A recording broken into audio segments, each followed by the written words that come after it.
call it 27 million, and there's a couple of million left over in there, so you could even round it up to 30 if you wanted to. 27 to 30 of one-time funds, which is essentially what the rainy day funds are. And the governor has a strong bias towards minimizing use of one-time funds so that we don't have to do this every year. So that's number one. We would prefer to use the one-time funds that are available in unanticipated receipts than going into those reserve funds. Two, I couldn't demonstrate to him, Bob, that we could refill those funds in 2013 or 14. So he says the time that may be right is not here yet. That until we can sort of see that our projected revenues and our expenditures allows us to refill those funds in a reasonable amount of time, it's not the right time. The rain is it's just not the right time. It would have a negative impact on being able to maintain our AAA bond rating, and if we don't do that, that costs people money. And you guys have probably seen the New York Times article from last Friday where they're down in Congress, they're talking about making provisions for states to declare bankruptcy. And that AAA bond rating is going to be more helpful in the world we're moving into than it has been 5 years ago. So we really want to be careful with that, and the governor is cautious in putting us in a situation where that would be a detriment. So we're long and short is we don't think this is the right time. And a variant of that question. And furthermore, I'll just say again, I mean, I don't think there's any joy anywhere in the administration on making these proposals. But the $120 million in lost federal funds, I mean, if you ask Vermonters, do you think you want to have your taxes raised now? Working Vermonters that are trying to get by, maybe put their kids into college or pay their health insurance premiums or for anything else, they're pretty stressed out right now too. So the governor doesn't feel it's appropriate to go back to Vermonters and ask for a tax increase right now. And so if we're losing that $120 million in human services, and state government has already taken a lot of belt-tightening efforts, and we're going into state government for another $12 million. And remember, between education and human services, you're talking about over 60% of the general fund budget, 70% of the general fund budget. I mean, there's just no way not to get in here. And I guess what we're really, emphasizing again is that, and I don't know whether it's just coincidental, John, or what. But as Doug said, the theme. I mean, the healthcare costs are what's driving the system into a hole. No, you've got to go, as Willie Sutton said, as to where the money is. My question is, you said 2 or 3 times at the outset that everybody is being asked to bear some of the pain for this thing. Okay, the healthcare providers, the mentally ill, the low-income elderly, et cetera, and state workers, as you said, have already taken a hit, and you're going to ask them to do more. What are you asking of the majority of Vermonters who don't fall into any of those categories? What is the burden on them? Well, this is great. I don't know if a Secretary of Administration should be answering these kind of questions, but I'm wondering about that. But since I'm pretty new at it, I'll try to answer as I think the governor probably would, which is to say that many Vermonters have had problems maintaining their jobs and keeping their mortgages up to date. And working 2 jobs, and they are sacrificing out there. They're paying more for their premiums too, and having to cut back to live within their means. And state government, appropriately must do the same. What's the amount of the rainy day fund?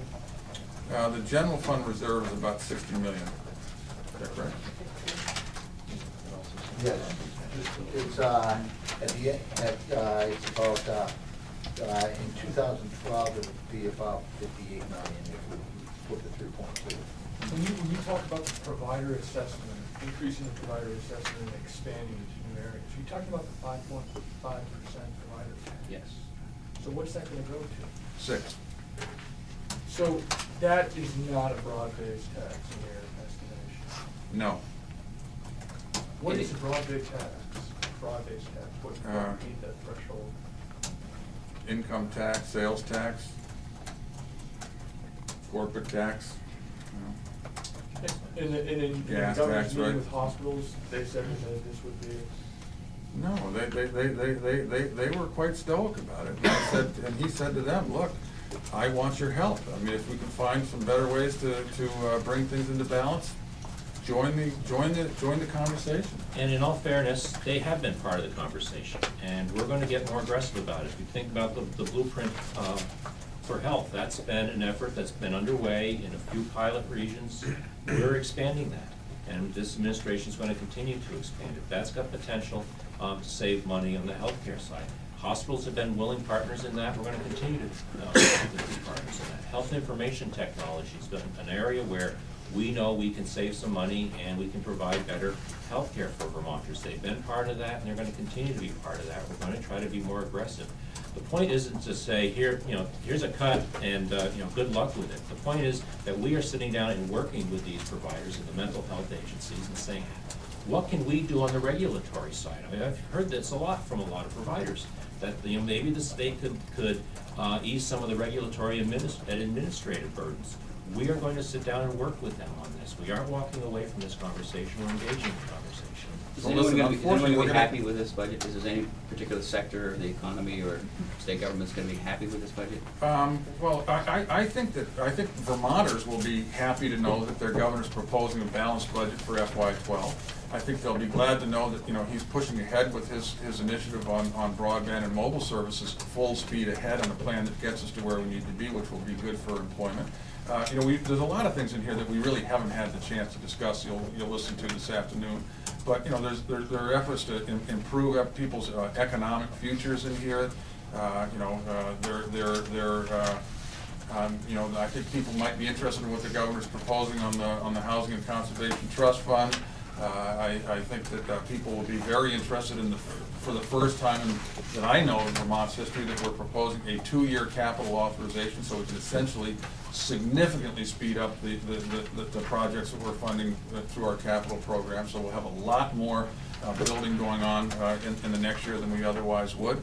The transportation program is, making, even though the budget is not going up a lot, there's a lot of emphasis on roads and bridges, but we're also emphasizing rail and public transportation. So I actually think, overall, there will be, sober in some ways, but what we say here is tough choices, big opportunities, and we're trying to support the opportunities. Can I just follow up on a question that thank God And I gotta, Jim, we gotta wrap it up after this. Yep. And we'll be available after the speech for, any one of us who would be happy to talk with you. The cost for in-state incarceration is $54,000, the cost for out-of-state is $24,000, and the budget plan for FY 2012, if you go to page 11 of the book, it says that we would transfer back 12 at the Caledonia work camp that I made reference to from out of state, 30 at the Southeast Correctional Work Camp that I refer to as Windsor, so that's a total of 42, and then the expectation that 20 of the 60 beds available at Northwest would come back from out of state, so that would be a little over 60, and then it's back from out of state, 62 in calculation. So why, if it's double the cost, why bring them home? Trying to save money. Well, here's, I'm kind of glad you asked this question, is you don't save really a lot of money if you have empty beds in a facility in Vermont, because you've got a significant amount of fixed cost, including your workforce. And if you have a wing that has 2 empty beds in it, you don't save anything, because that your costs are, other than some variable costs like food and things like that, you have so many significant fixed costs. You've got your lights, power, staffing, you don't really save anything. Actually, your cost per inmate would go up from the 54,000. So thank you very much, everybody. And it should be